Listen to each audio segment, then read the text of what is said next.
In case of the Epstein file release, there are a lot of people that are coming out of the woodwork to let you know that they are victims. I'm sure you've seen this infamous video, I was on the island, Candyland Island. What if I told you this woman has been running a fraud scam here on TikTok since 2022 with multiple banned pages? As she's frauded her entire following before out of money to supposedly, allegedly, and speculatively search for missing children, without flyers, without family statements. And that she's even conned others into coming into her sphere to try to help her with this work. People who have drove with donations from their own followers or without any money at all and tried to help her. One of her victims that she did this to has been missing for a year.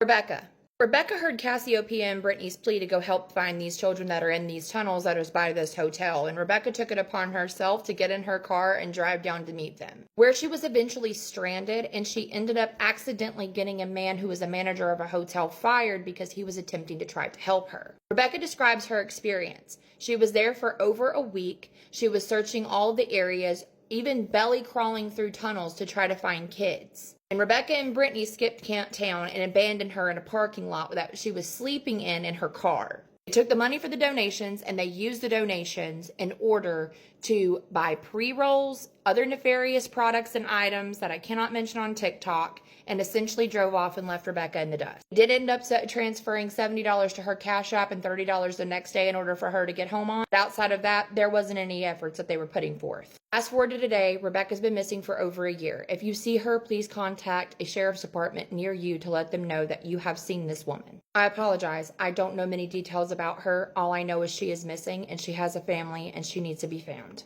Now, let's talk about Sage. Sage is their other victim that's spoken out publicly about the things that they have done, and it was the same formula for him, except this time they used a natural disaster against their audience for money, praise, and attention in order to have supplies given to them so that they could go find a missing person that was attached to an abandoned car that they supposedly, allegedly, and speculatively had dug out of the mud, and wish they had spray paint so they could mark the car, and wish they had supplies so they could go find this poor missing person. This pulled on the heartstrings of all of their followers. Their followers start sending money and supplies to them in order for them to go find this missing person. But Sage hears this and he lives in a bus. So he gets in his bus and he drives exactly to their location. Again, he had to do this on his followers' donations because he really felt called to action. He wanted to go help find this missing person. This missing person doesn't even exist. When he arrives to this area where they say that they are, he witnesses the same thing that Rebecca did.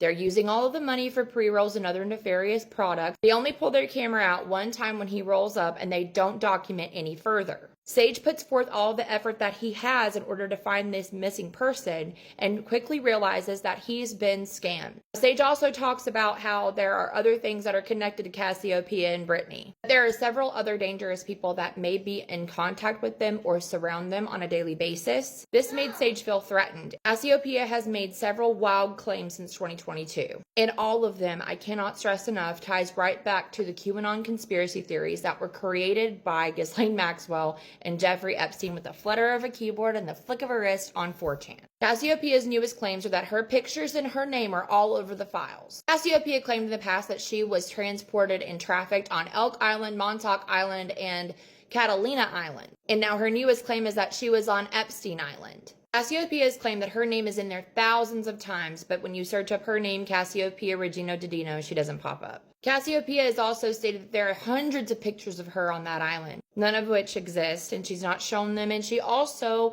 isn't even in the file. And that leads me to believe that this is just a continuance pattern of behavior that she does with her following and here on TikTok in order to garnish attention, emotionally manipulate, sympathy drain, and empathy well onto people so that she's able to get money, accolades, and attention. And the only reason that I made this video is so that you, dear viewer, are aware that there are bad players out there who just are doing this for money, accolades, and attention. Survivors who stood on Capitol Hill and our Attorney General did not even bat an eye toward them, deflected all of the questions, and refused to even answer anything that might have helped these survivors. Survivors who are redacted, who live in hiding and in fear. Survivors who are still out there who cannot come forward because of the implications it could have over their families, their persons, and their careers. Survivors who have been ignored for over 20 years. So please don't become distracted and don't let people prey upon you. Now, if you like content like this, don't forget to press all these buttons. Make sure you drop your comment down below. How do you feel about Cassiopeia